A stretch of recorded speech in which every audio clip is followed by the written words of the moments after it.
out too long, but they don't want to go for an early burst of aggression and then lose it too early. And I sort of said to him, okay, so they'll prefer Dire most likely, go for Enigma, Tidehunter, sort of think EG the way they used to play. Pick up the big team fight ultimates, play for mid game, that big team fight control, and then take objectives after taking out 3 or 4 heroes. So it looks like they're going down that route initially, at least with the Tidehunter pickup. They're on Dire, so they definitely do have that advantage with a lot of the choke points on the map do favor Dire side. The problem that you're going to have if you try and run a lineup like that up against the team like Team Finland is they go for, the players at least, go for very aggressive style strats, ones which build a lot of momentum. And that's something where you want to have these big team fight kind of things, but the second you use your first black hole, that's a long cooldown time. It's the same for the Tidehunter Ravage. You've got to wait until you can attack again, and that's when Team Finland can hit you. Like, they may lose one fight, but they'll win the second fight because they don't wait before they come back in again. And then you get heroes like Witch Doctor and Viper, two very tanky heroes in a way because of Restoration and, of course, Viper's innate corrosive skin. So you put all of this together, and you basically have a lineup from Finland which is able to weather the initial storm, which could be pummeled in. The question, though, is still going to be, what is the purpose of this? Like, you can pick up a Viper, you can pick up a Witch Doctor, but if Viper doesn't gain momentum, then he's literally a tanky kind of guy that can throw out an ultimate every now and then. Witch Doctor, he's a guy with a good stun, but you still need some team fight control from him. Where is the purpose behind the lineup of both these teams? So you need something in there that can give short, sharp hits, something get in the middle of the team fight, do that damage while the Viper's there being annoying and soaking up all those spells. Yeah, and that's where Death Prophet would have actually been quite nice as well. Like, just running around with your Exorcism ultimate's really nice too, because if you're able to survive through the initial burst damage, your Exorcism can then do the damage, and then you get healed up at the end of it too, if these fights drag on long enough. And judging by the amount of life points which you just get from the first 2 heroes from Starp, Tidehunter and Ogamajai, they last for a very, very long time. But Finland now, they're staring down the barrel of 2 very tanky heroes, which means they need to make sure they have more damage than what the Viper can provide, or they make sure there's enough control that the Witch Doctor Death Ward's able to do a lot. But the Death Ward's really only as powerful if you use it very early on, so you don't just wait it out. In the mid-game, you must have the Aghanims upgrade for it to be as effective as what you want it to be, as opposed to just this little thing which does a little bit of chip damage. That's not what you want from the Witch Doctor Ultimate, because a lot of your team fight is about setting up for that. Yeah, it's so difficult as a Witch Doctor player trying to prioritize getting the Aghanims, because usually, obviously, you see him in the 5 role where you've got to get sentries, wards, smoke, dust, try and buy a bracer if you're lucky to try and tank up just that little bit more magic stick. Getting that extra burst of gold, 1,000 gold to get the Yoga Club, 1,200 to get the point booster, and then finishing off the Aghanims with another couple of thousand gold. It's difficult to build up that amount of cash before you die again. Yeah. For now, Finland, what have you got planned? I know they've got some weird strats planned for later, but I don't see them really using it during the group stages at the moment. For now, it should be just going through the motions, get yourself some really good core heroes. I'd actually probably suggest that, I was going to say they should actually go the Enigma, but up against both an Ogamajai and a Tidehunter, they could really kick him in the ass. And they go for a Necro. It's full survivability, this lineup. This will allow them to out-tank Starp completely. And if they're capable of doing that, then you're going to need more damage coming out from the Dire side. If they don't find it, they need some physical DPS. They need some physical DPS that can stand during the fight and keep going.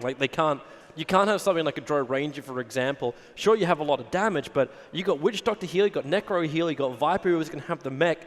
So you need someone that's able to have a lot more consistent damage throughout the engagement, not just one big burst damage, and that's all.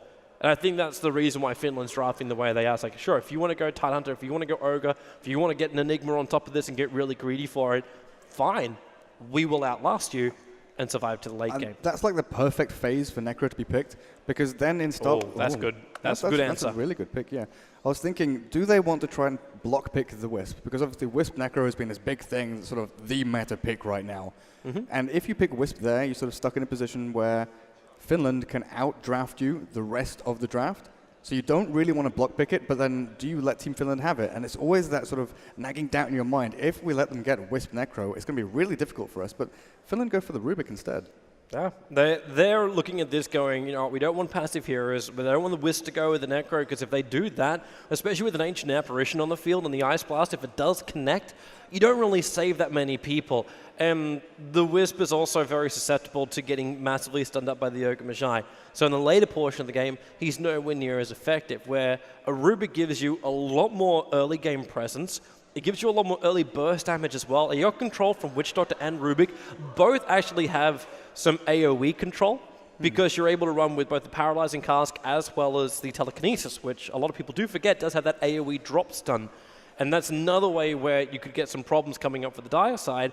And then Necro and Viper are your tanks that just survive it all. But because you've got like Rubik, Necro, and Witch Doctor, you could potentially actually run aggro tri-lanes here. Now, up against an Ancient Apparition Ogre, not the greatest idea in the world. But if they can get a first blood on that top lane with a 5-man rotation in, I know obviously playing a first blood kind of gank up against Chilling Touch is never the greatest idea in the world, but they've got enough control that they can easily kill off a Tide or an Ogre. Well, also Chilling Touch, you've got 2 melee heroes right now for start, so that's not great as it is. Team Finland, all ranged. Yeah. So you do have that advantage. Chilling Touch doesn't really offer you that much. If the Dire had a couple of ranged heroes, then I would say it swings the other way. Ooh, that's a nice pickup. I'm actually waiting for the Drow Ranger pickup to go safe lane. For Finland? Yeah. Because if you actually try to run a Drow Ranger on the safe lane here and you give the aggro tri-lane, even if it's just like bonus 7 damage at the start, which is what you get from your level 1 Drow Aura, that's still an extra 21 damage you're pumping into all 3 range heroes on the off lane and your Viper in the mid lane up against a Morphling, and Viper's very happy to play up against a Morphling. Like Morphling, sure, he can reposition and he can battle quite nicely, but if he does that at the like just slightly at the wrong time and Rubik is rotating or Witch Doctor's rotating, they can easily kill him. Like, he has to be really mindful about the timing for the waveform. I know I'm saying easily kill a hero that's got 3 different escape mechanisms, but... Well, I'm not sure about the Morphling pick at all. Against a Necro who's got Reaper Scythe that depends on percentage HP. Yeah, that's right. So if Team Finland now pick up another hero with Burst, I can't think of one that really fits in. Obviously there's like Lion and Lina and things like that, but doesn't really fit into what they've got right now. You could actually run the Lina on the mid lane. Do it more like God played it. I know I'm going back 2.5 months and it's still only like done for a week, but you run with a high level up in Fiery Soul and you actually out DPS the middle lane by doing such a thing. Then you can make it work and you run a Viper on a safe lane up against the Tidehunter.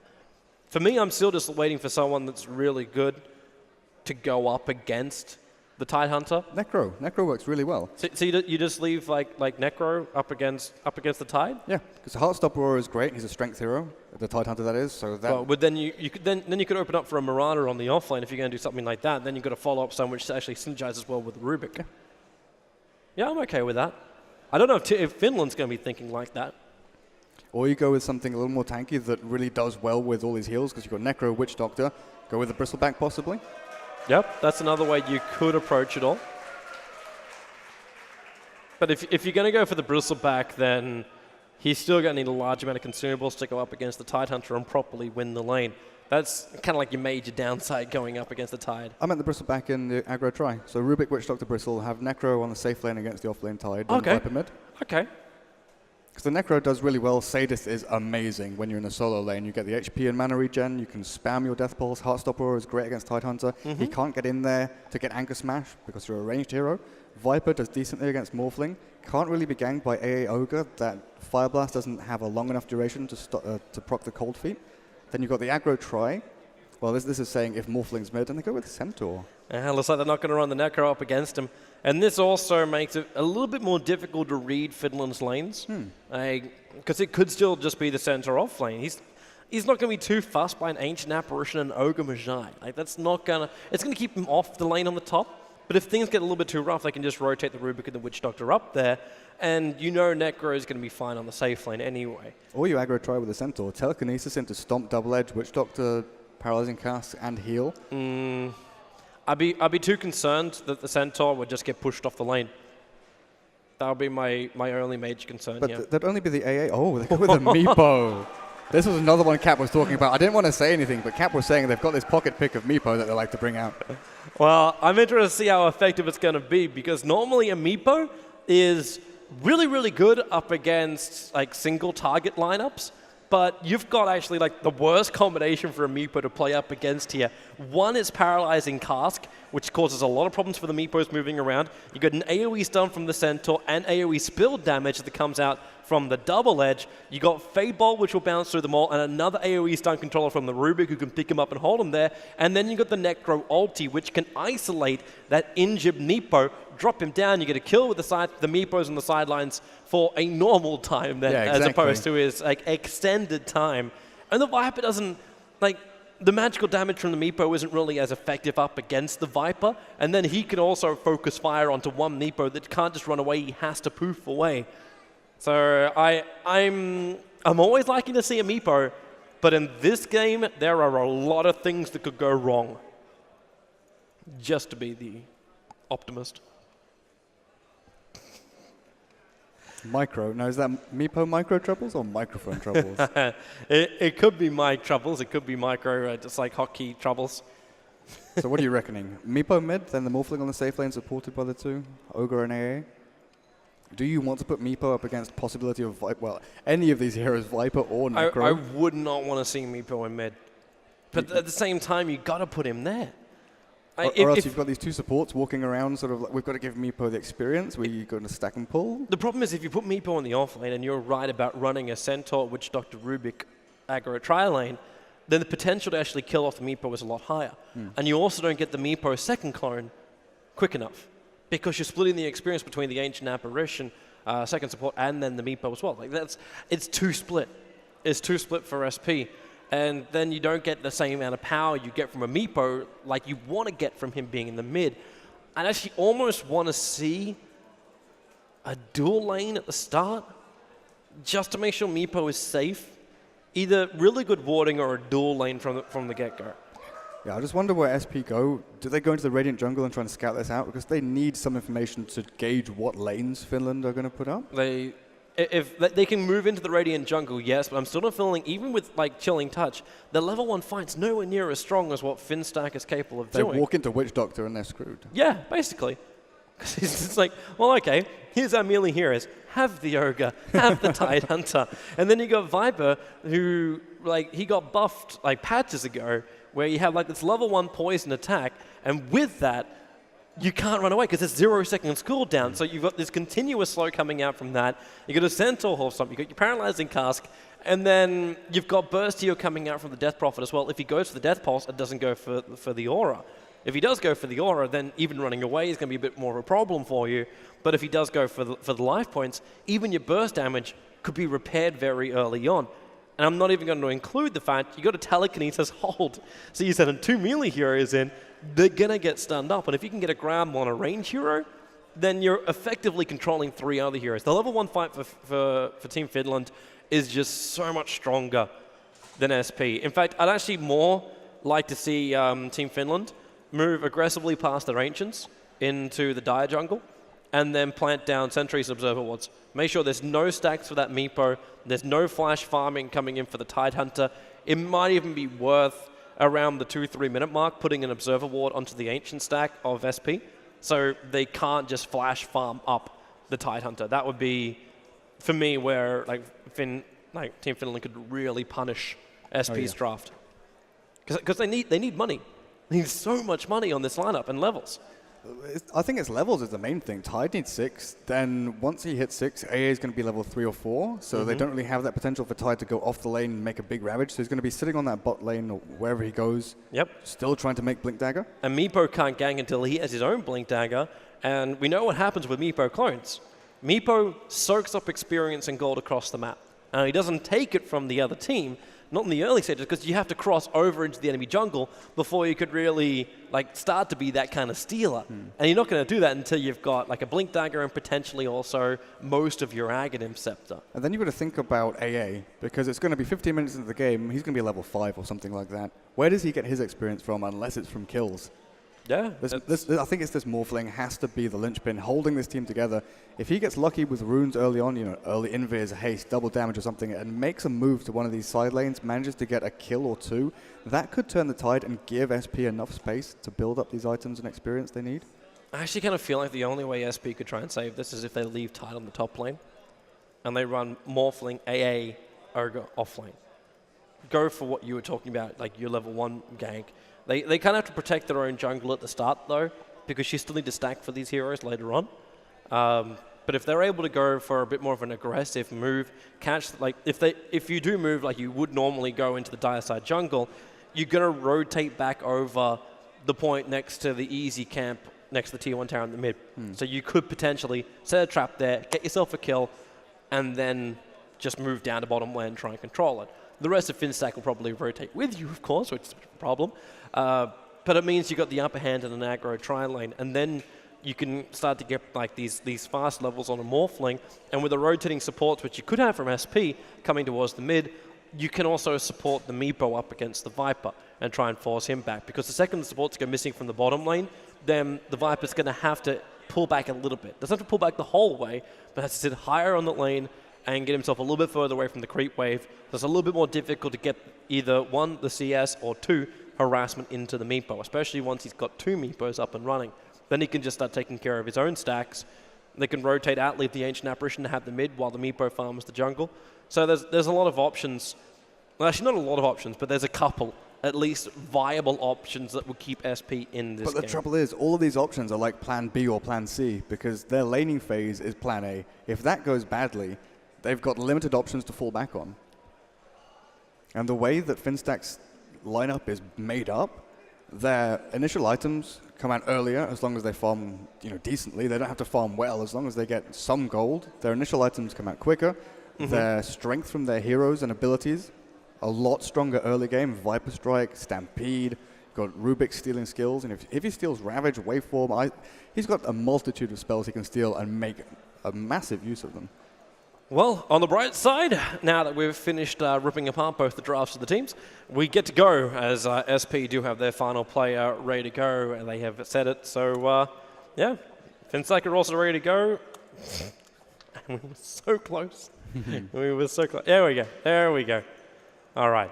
So we can start up our game, and we'll get the answer to all of our potential questions for how they want to run. So the path I was talking about for Finstack is this walk up this direction. So that's the place they want to go, and that's where SP could either prep the gank, or they prep it when Finstack try and rotate themselves back down towards the bottom lane, and they can prep the gank here. But they need to get this early advantage. If they don't go for the early advantage, they just try and go for the safe lanes, which it looks like they are going to do. They must protect these 2 camps. These 2 camps being stacked up, they're deep inside the dire side jungle, so it's very dangerous for Finstack to always get there. You notice what 2 Jirax, he's trying to dodge out any kind of potential stuns, but they do get up. And that's problematic, especially when you have Jupiter come in this close. Jirax is going to back off. He's got boots first, so he could have easily got the pickup on the Ogre Magi and dragged him back in a tricksy stomp. But now you got SP, they have to give up the jungle. I don't think it's worth going on an Ogre in that position. Sure, it's first blood, gives you a bit of experience and gold, but expending so much time and mana. Like, mana is the main thing there. And the fact that then you've got to run back to lanes, it's not really worth it when the majority of your strength in the early game comes from lane dominance.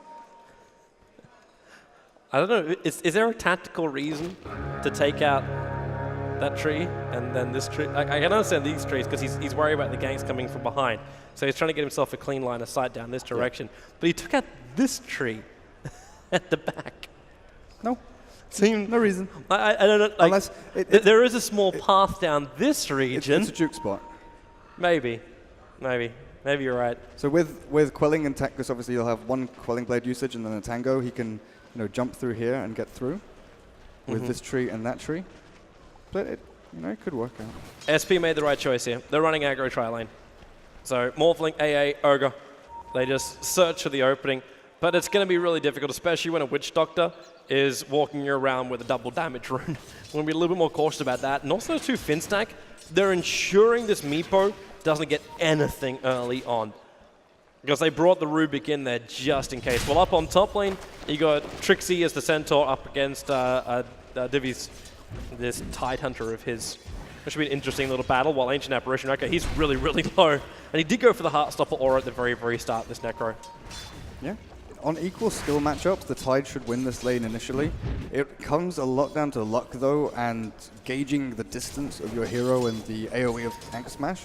But Tide should win this for the first 4 or 5 levels. Centaur can then turn it around, depending on what item build the Tidehunter goes for and how much regen he brings out.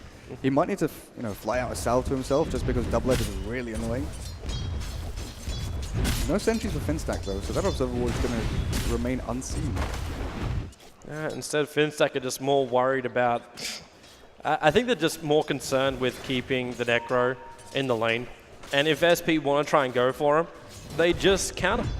Yeah, Morphling can't get any farm right now. Heartstopper is annoying, but the fact that he's got shorter range than the Necro, he can't get up to the creep wave. The 2 supports who are ranged, Witch Doctor and Rubik, we talked during the draft, the fact that they've got double range on this lane really hurts SP, because that Ogre is sitting there thinking, okay, well, I can't harass them, they can't really harass me because of my high armor, and it looks like they're switching lanes. I'm liking this this build on the mid. As far as the Viper goes, he is so ahead in CS right now. Yeah, okay, they realize too, Jupiter's a little bit too far out, but they can't get himself properly in range for another follow-up stun. So it's more just a little bit of chip harassment. But just a build coming out from Viper. He went for a 1-2. Now normally be like, oh, shouldn't you go extra points up in the poison the tank so you get like the extra 6 damage over time. But in this case, he's 100% wanting to make sure this Meepo doesn't get proper CS in the middle lane. Currently it's 5-0 up against a 12-8. And Viper also just wants to directly harass into that Meepo. That's the goal right now. Drop him low and make him really hurt. Because he's still only running a Boots Meepo. There's no Stout Shield, there's no nothing. Where's his Quelling Blade? I don't know. Yeah, oh no, I was selected on one of the clones. Okay. I couldn't see the other one, he was hiding.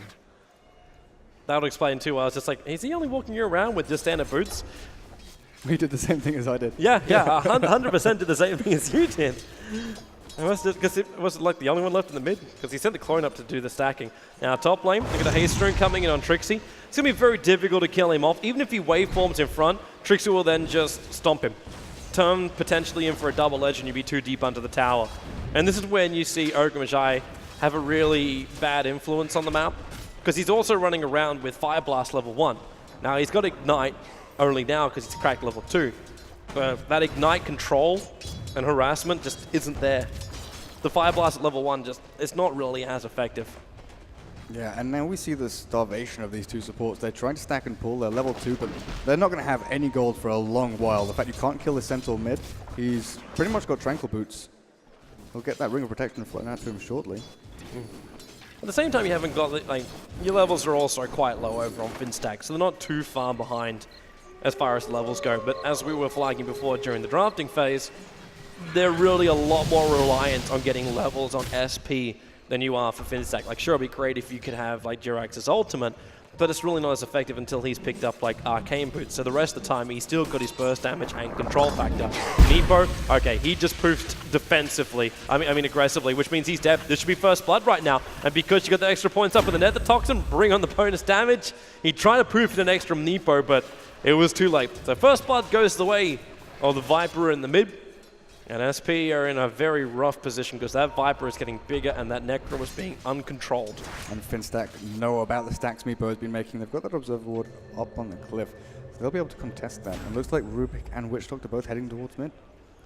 This doesn't help too that Meepo got Mud Golems in his stack. Yeah. So he can't clear it really quickly. He doesn't have the life points to really do so. Especially when he keeps getting harassed up. Like, that's very, very problematic for him. Now, supports are missing up on the top lane. This is going to be flagged out by Trixie. In fact, the smoke's going to be broken. It's a shame he's only, well, he's just short of level 6. If he had level 6, then that would be free gold. Because the Ancient Apparition is well out of position. Now, Jupiter. It's going to go on middle lane. They're going to rotate these smoking supports over. Viper. Okay, double Meepo's come in. He's in a lot of trouble. Good kill coming out from SP. The supports from Finstack couldn't get there in time. And now Trixie may be a little bit over-aggressive against that Morphling. The Chilling Touch will come in. But Morphling, again, refusing to be like aggressive with his waveform. underestimating the power of Meepo there, but I think that comes down a lot to the Centaur revealing the smoke of the AA, and then the Ogre being far ahead. So they didn't expect the support to Trixie split. found the opening. Ancient Apparition's dropping low. Double Edge will just get the kill. Jirax now with a follow-up pickup, dragging the Morphling back. They do actually have that paralyzing cast with a waveform away.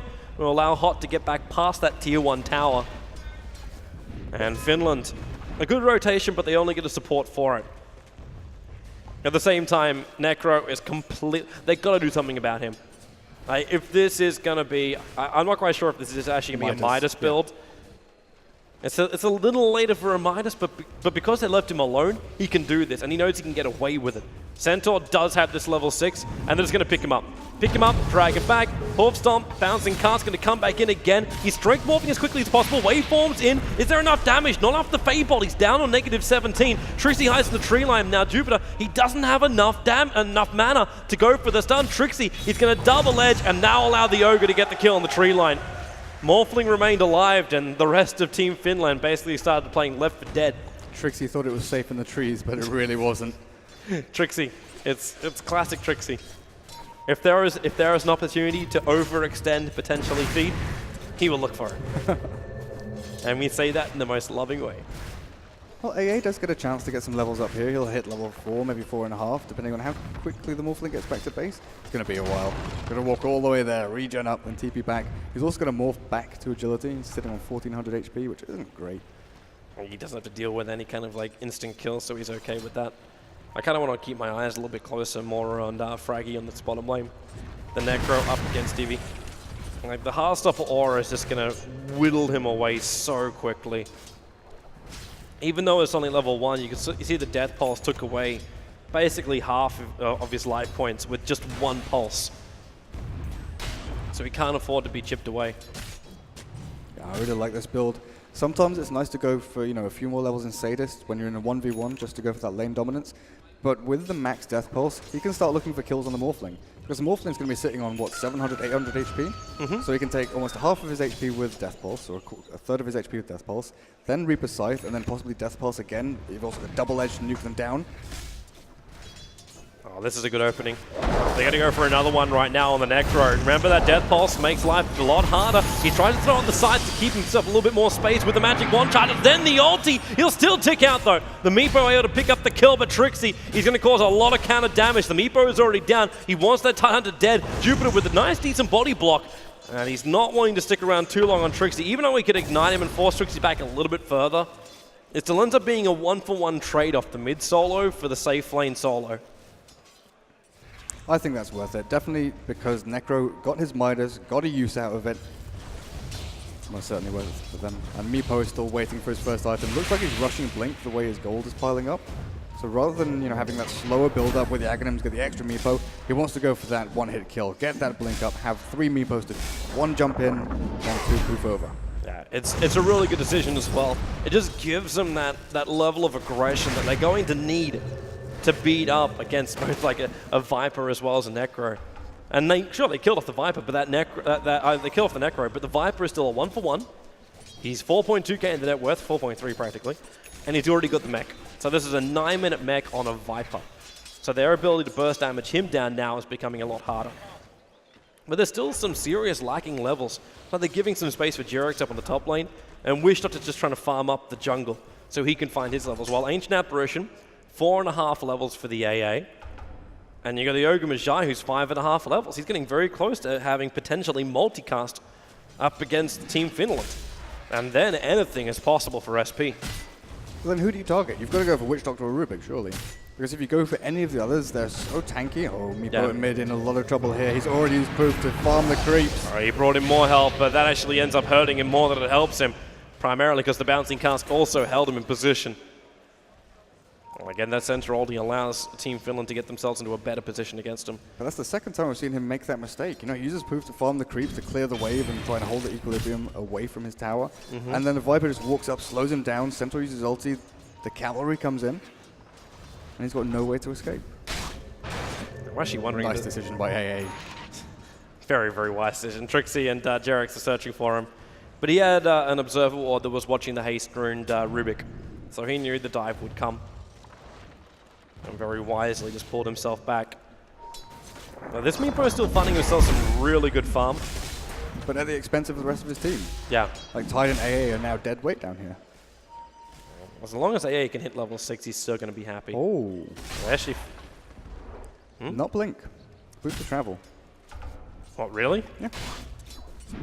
Okay, know what I'm searching for. I'm sure it's going to increase your ability to move across the map, but at the same time, you're not going to give any kind of aggression to your team.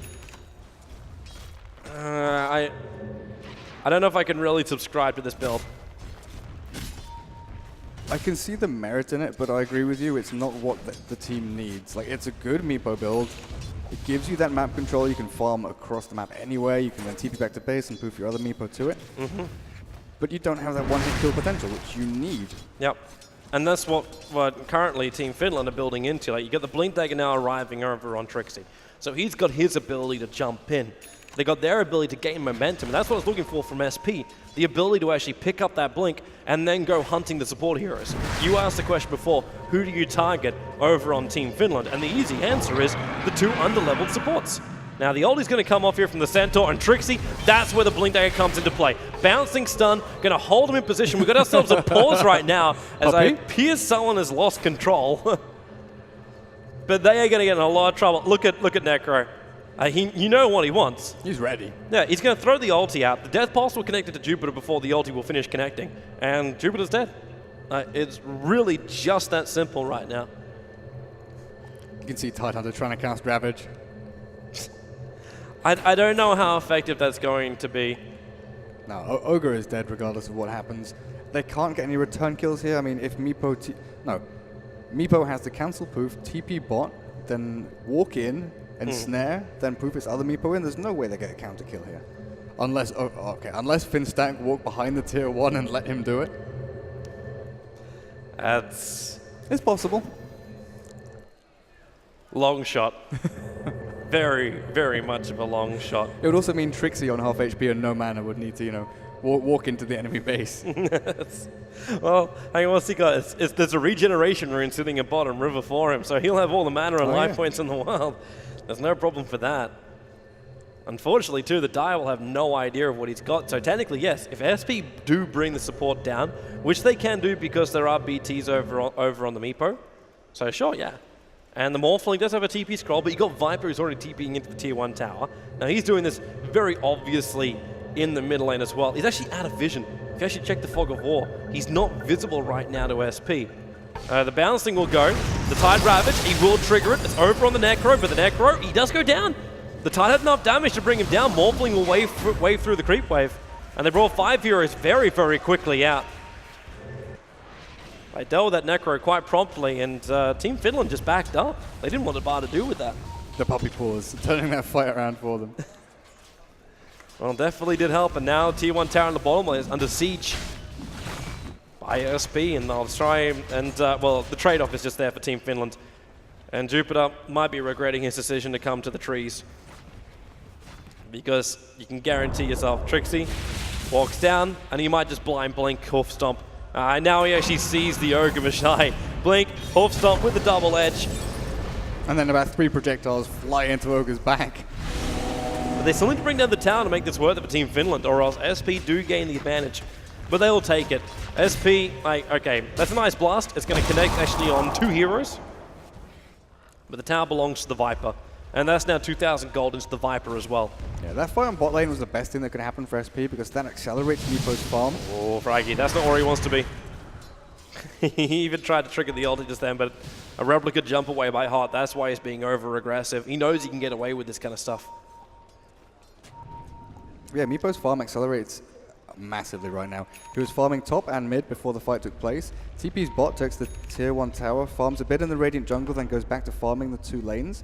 So he's suddenly up to 1,100 gold after just finishing POTs. Walks, smack, straight back into the rotating Team Finland. And he looks to get 1 stun off, but he's even not capable of doing that. The Ice Blast is going to fly in quite nicely. It's going to connect over on the Viper. And that's the only hero that's currently being affected. It's another tier 1 tower trade-off. Fortify. Fortify should be used before a tier 1 tower goes down.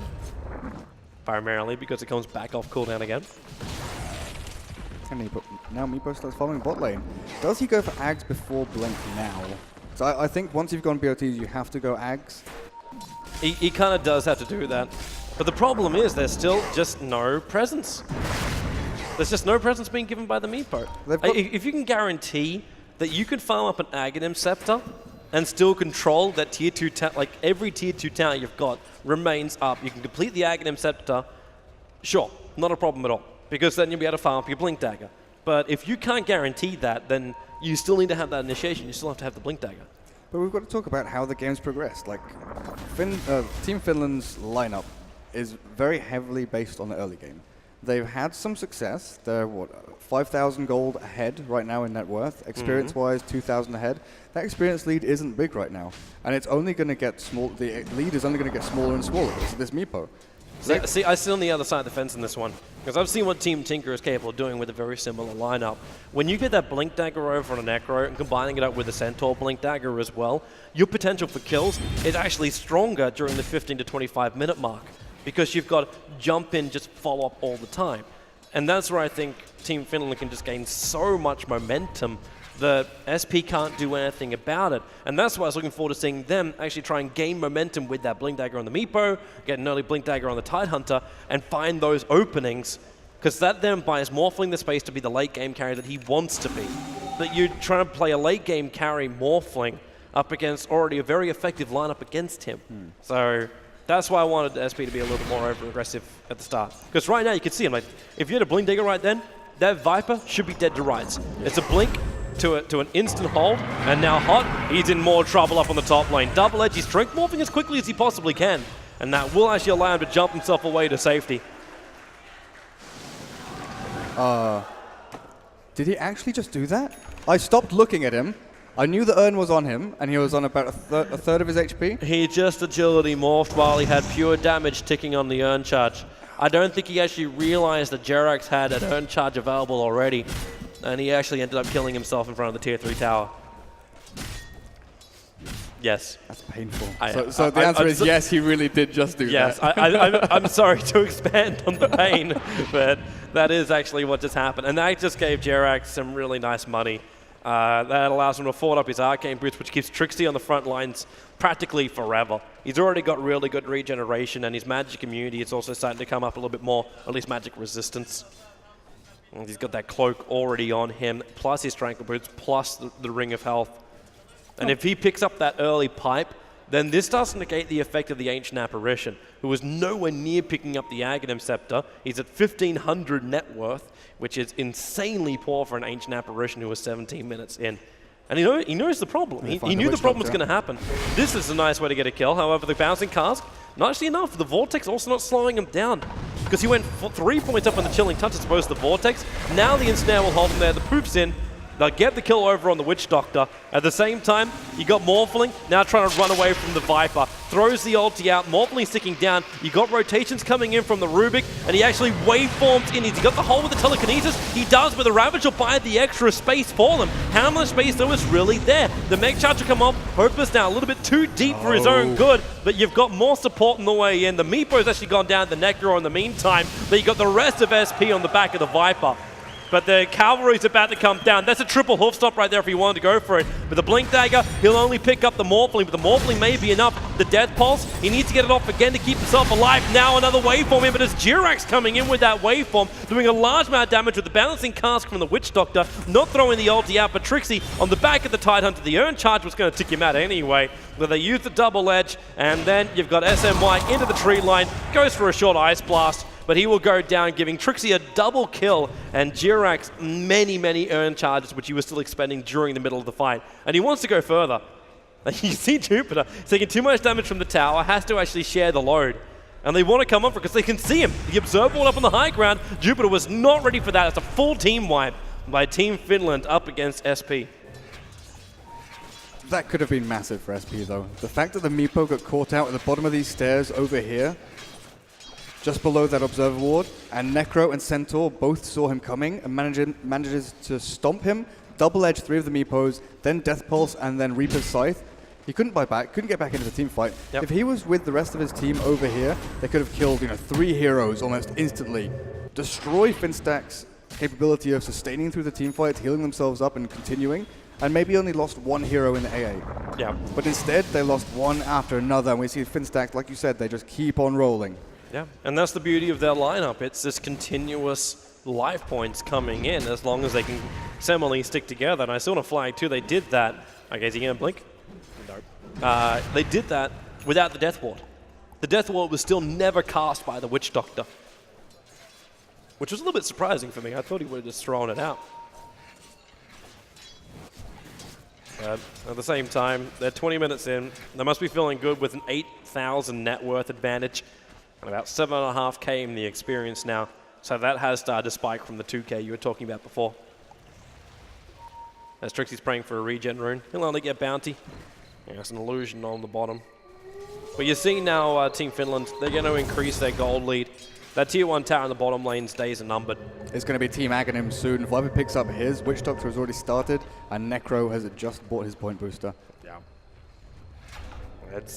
It's going to get rough. It's going to get really, really rough. And in fact, Necro with BT's already up and running with the Blink Dagger and the point booster. He's going to be everywhere on the map whenever he needs to start this push. That's such a good choice up against the Meepo to go that before the Aghanims. So now whenever Meepo is off pushing on his own, he can just go there, have the Stampede Centaur join him with the Stomp Double Edge, and then finish off the Meepo. They're coming. Blink Ravage is what they want to do, but the Ravage is only used on Hoppus. He's in a little bit of trouble at the moment, and now the waveform down for the mech charge, and then the center ulti, and now the Witch Doctor Death Ward goes to work. There's no stuns to stop him, and SB have no choice but to back up. They've lost the Tide. They will lose the Ogre as well. He's been slowed up way too much. Couldn't even turn for his Fire Blast. While up on top lane, you got Trixie not even involved. Apart from the ultimate. Yeah, he used Stampede. Yeah. That's all that was required of him. This is not going to be fun for a Morphling. If he gives away waveform, he jumps out to his replica defensively. It's more the fact that Reaper's Scythe is still ready to go. Of course, because you get Reaper's Scythe, and then Rubik comes in close with Fate Bolt, Adaptive Strike. And Morphlings, sitting on almost max agility morph, about 900,000 HP. Nuke through that very quickly. Yeah. It's the danger zone for him, too. He wants to have the agility, but at the same time, he must have... you actually got to say he's got to have 1,400 strength at all times. That's what I kind of want to say for this Morphling. Because if he doesn't, they can just jump him at any moment. With BT's Blink Daggers and everybody, it's kind of troublesome. And you got Trixie also now. He didn't finish up the pipe, which is actually surprising to me. He went for a more maneuverability item to start with. And he got the Horde of Defiance and then built the Force Staff as well. I can understand Force Staff on Centaur. I'm not saying it's a bad item for him. Having both the Blink and the Force is wonderful for a Centaur. But when you're going up against an Ancient Apparition, and you don't do that, that kind of, for me, flags just how much respect Trixie is giving to that Ancient Apparition right now, which is diddly squat. Especially when he now starts his Halberd. Yeah. So he's now got evasion against the Morphling, who looks to be building into a BKB. It has to be his item, because that Stomp, Double Edge, the casks are the most annoying thing ever. But then to stop the damage from that Reaper Scythe, when, if he maxes, well, if he puts on Strength Morph, and he's sitting on a third of his HP, he's just going to die from it. The problem is actually finishing the BKB, though. Like, you've got a double Blink lineup. These are guys that will not push back. They will continue to look for openings, and you give them an opening like this, pick him up, they've got to keep the stuns going, or it's going to jump out there, and boom! The Scythe drops him for 76 seconds on the sidelines, and this is so problematic. Not only is it a death on the Morphling where they'll lose the tier 2 tower, but the death of the tier 2 tower gives the Aghanim's ulti. And now, okay, counter-warding Trixie. He just wants one. He 4-stars down, and now Double Edge, Ancient Apparition, throws the blast out. Actually able to hit 3 heroes with that, but there's no follow-up. This Morphling still on the sidelines for so long. And Necrolite's almost finished this top tower. Oh, that's getting a little greedy. But they got the Aghanims now on Necro. So the courier can fly it out. Okay, so Finstack with their nukes can do about 1,000... Oh, mid lane Ogre. Yeah, so nukes. When you actually add the malediction as well. With just base nukes, they can do about 750 damage after resist. So let's say 1,000 damage down to 750 with a 25% taken off. And then you're doing 0.6 damage per missing HP. So that's 0.6 of 750 is about, what, 400? So you're doing 1,150 damage with the Reaper Scythe, this Morphling has no chance whatsoever to survive, no matter what HP he's on. Yep. We got another Ice Blast coming in towards the middle lane. The Tide, you know what he's itching for. And actually, you might want to correct me if I'm wrong, but did he Anchor Smash before he went in against the Viper, and that's what cancelled his Blink Dagger? No. Or did he just Ravage? He just Ravaged. Okay. So I thought maybe something to stop the Blink Dagger. Right now, you got a Necrolite that's just itching to jump. And he's looking at the Ancient Apparition. He can actually blink, Death Pulse, and ulti. And he'll have that kill. Kraken Shell breaks Tidehunter instantly free. Man, that AA is so low. And he knows it. Like, Necro's got a level 3 ulti. He's quite happy with like the damage missing, and then, yeah, it's everything you want to have. I think actually if this Ancient Apparition drops, what is it, like? It was like 1 Death Pulse worth of damage and a right click, and he can be killed by the Scythe. Yeah, it's at the point where Reaper Scythe isn't worth throwing on the AA because you can double edge and use your Death Pulse and he's dead, pretty much. True. But at the same time, if you have that Ancient Apparition on the sideline for a longer duration, you're crippling him again. Like, he's still only level 8.5 with 25 minutes in. Everyone else has hit double digits so far. I'll say that with Yoga Magi only just hitting double digits. Yeah, so AA probably has, what, a 35-second respawn time or something like that? Turn it up to a minute with the extra 30 seconds. Yeah, that is a respectable time, isn't it? Blink, Wolf Stomp, double edge, ultimate, and then one more attack. Nicely executed by Trixie. And he did that with only a small glimpse of the Ancient Apparition. He didn't have proper vision because there's no ward on the hill. And this is just going to keep on happening. AA has to stay in his base, defend these towers. All right, you got a Viper BKB now too. With this Aghanim Scepter and BKB, now you can't pray for that stun from Ogre Magi to control him for a long period of time. And the Meepo's damage, it just isn't there anymore. Because it's primarily magical. So, with all that gone, it has to turn into a physical DPSer. He can't kill Centaur with that because Centaur's got enough resistance, enough life points at 1700. And once he has the sun, just going to be even more than that. And then he's also got evasion and the ability to stop heroes from attacking. Well, depending who it's going to be. And then you look at the Witch Doctor, and he is 70 gold away from his Aghanims. Yeah, and that's going to be done with these Ogres now. The combination is just perfect from Finstack. The Rubik's got all the mana in the world, and SP realize it. Like, it's all or nothing right now. They either go for like a big smoke kill, or they go for Roshan, or they go for a full push and force a team fight. It's the only way around it. Now, Rubik's actually going to break the smoke. They drop the Observer Wards, but they jump over and they find the Necro. Can they get the kill on him in time? He's trying to with the ultimate, buy a little bit more space, but they do get the kill. Now move into the Witch Doctor, but you've got a lot more support coming in. The BKB already triggered off from the Viper, looking for more damage onto that Tidehunter. He really wants him dead, working through a high life point here. They do bring him down. Jirax, 4 staffs up towards the high ground. You have the buybacks that also came out for the Necrolite, and they're searching for more openings. What else did we get stolen? He just stole the stun. He just stole Fire Blast onto Ogre. Follow-up as well from Fraggy. Will it be enough damage? You bet your Nelly it will be. Jupiter will go down with the Viper tick out, and they're looking for more, and that's going to be the Morphling. Back to where his tier 2 tower used to be in the middle lane. It's a triple kill for the Viper, and they will go for tier 3 towers. You said with no buybacks, there's no way to defend. Down for a long time. Most importantly there, the Necro brought back because Ravage was down, so they knew he could buy back, get into the fights, and not be in any trouble whatsoever. And then they just found these extra openings. They found the Ogre and then the Morphling, which was icing on the cake for them. And then the cherry on the top with the tier 3 and Rax. He's going to flag Jirax's position. He's going to go for that Meepo the second he comes too close. This is the vision right now, though, of Team Finland. It's not that deep, primarily because we just hit nighttime.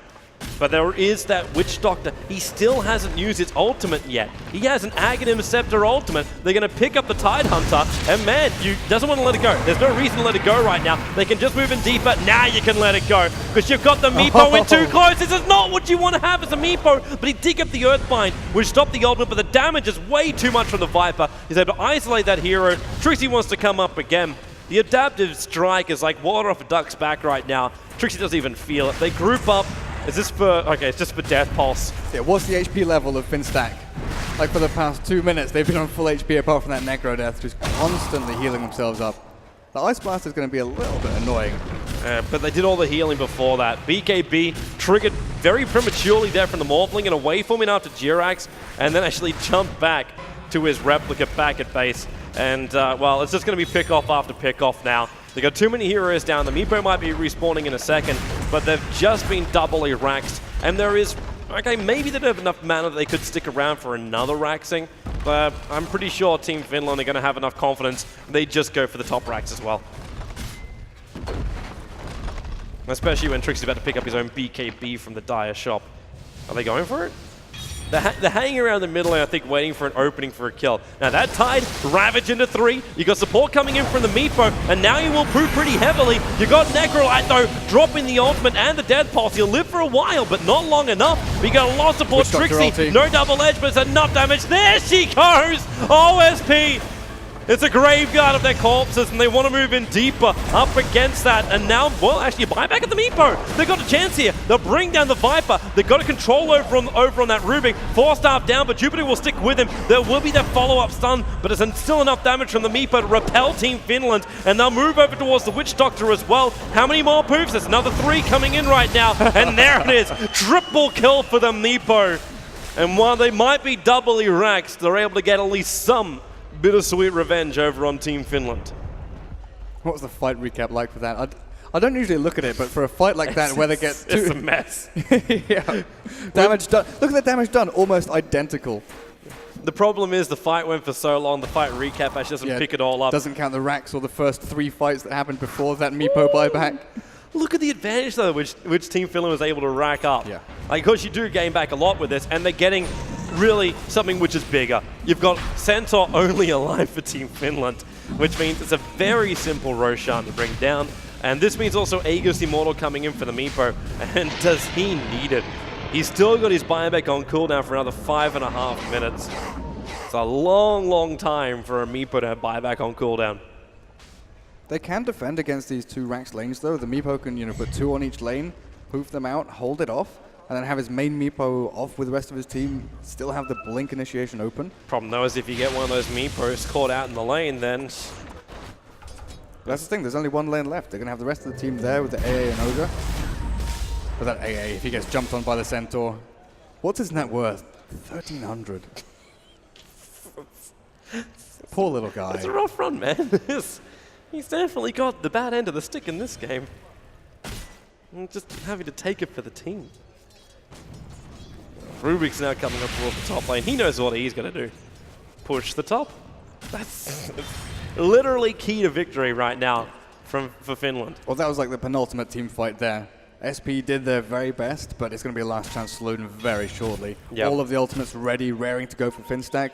Ravage just coming off cooldown, which I think is why Finstack is sort of, back off, take it slow. There's no need to rush into this. We can farm their jungle, we can starve them. They're not getting too much golden experience from the 2 lanes pushing in because of the reduced XP and gold from those large creeps. And they also just found themselves a secondary initiator, which is the Rubik. He just picked up a Blink Dagger. Blink Force. Yep, which is perfect when you're going up against a hero like a Tide Hunter. And Meepo. Yep. So how many Blink Forces do we have? We've got Centaur Blink Force. Witch Doctor doesn't have one, so it's just Rubik and Centaur. Yeah, and obviously the Blink on the Necro. Yeah. Well, they have more than enough maneuverability. And as long as, what they do up against the Viper, this is a 31 armor Viper with Mech Charge, with BKB, and Aghanim spamming ultimate. It's a lot of armor. And a lot of life points to work through with just shy of 2k on him. So SP, though, they still try and defend. Trixie will push in through the bottom lane. You got Jirax who's pushing in the pressure, putting the pressure in the mid. And SP, they kind of have to make a choice soon. Now, they can't just sit back and wait. Because if they sit back and wait, then the Aegis Immortal will time out in the Meepo and they get nothing for it. They have to go out and gank. I'm also surprised to see Meepo trying to go in for this Eagle song over picking up something more like a Skadi. It's building into... E-Blade. Yeah, E-Blade pop. Yep. Because there's no reason to go Butterfly here. It has to be E-Blade, and it's mainly to sort of focus down Witch Doctor or Necro, anyone who doesn't have a BKB. At the same time, Witch Doctor just picked up his own Blink. Oh boy. He's got a lot of money, man. That Death Wall is going to be in the prime position every time. And actually, the more dangerous thing is, the Tide Ravage won't interrupt him anymore. Because if you set the fight box up right now, so okay, we assume this is fight box for the top lane. Finstack will initiate with Centaur, and they probably will have the Rubik also on the front lines. So this means you just have the Witch Doctor sitting back here. Yeah, so the Tidehunter jumps in here, sort of behind them or in the middle of them, and the Witch Doctor jumps down here and gets the Death Ward to bounce on the rest of the team. Yep, and he waits for the Ravage, because the Ravage maximum range is still going to be around here. Because the Tide won't dive in too far. And the second he does, you'll see him come down the stair line, and you're like, okay, now I just got to back myself up a little bit more. Rubik kind of probably wants to do the same thing as well. They probably don't want to have the Rubik on the front lines because he wants to steal the Tide Ravage and return it in. Because he can blink in, steal at 4 stars, so he's in deeper, and then get the Tide Ravage into the correct area. These are his goals right now. He'll come up, see a nice little pickup. I think he still wants to steal something, but he doesn't want Anchor Smash. Okay, Fire Blast he'll be quite happy to take. Azoka Majais can be forced back up towards the high ground. They're definitely going to push the issue. That creep wave's coming back in through the mid, and again, this Meepo has to deal with it. They got the Viper spamming harassment. Just try and tick down these heroes, and there's Jirax again. Oh, he's a little over-aggressive. Necrolite, he does have the ultimate available. He'll drop it with a double edge. They have enough damage. 81 seconds on the sideline for the Tidehunter, but a Witch Doctor ultimate! Again, the Meepo! It just bounces perfectly off him over towards Jupiter. Trixie is beyond godlike. The Meepo Aegis Immortal will trigger, but then there's Malediction on all 5 Meepos, and that is going to be him on the sidelines. Triple kill coming in for the Centaur. This will be the final set of racks, and more than likely, the GG called Jirax at Earthbind. Yep. He's the one that controlled the Meepos when they came back out of that Aegis to the Immortal. AA running for his dear life. Let me back into the fountain. Oh, he does the pub strat. He does the pub strat. Smokes up, runs down the lane. You're not fountain camping me, Finstack. GG. Still props to Ancient Apparition for surviving until the end. But Finstack, definitely a solid performance. Still want to say the team from Azerbaijan, they did a nice job. I'm not going to say they really had control of this game at any point, and I think that's also kind of what happens when you play such a greedy strat. Like, you had to have so much experience on these heroes to make them work. You got second level greed because you went for the BTs first over on the Meepo as opposed to going for the Blink Dagger. And then Midas and Morphling to try and catch up because you were at such a deficit. Yep. So with all these things together, you kind of felt like they were behind the 8-ball from the very, very start and tried to work their way in front of it. And it just, there were problems along the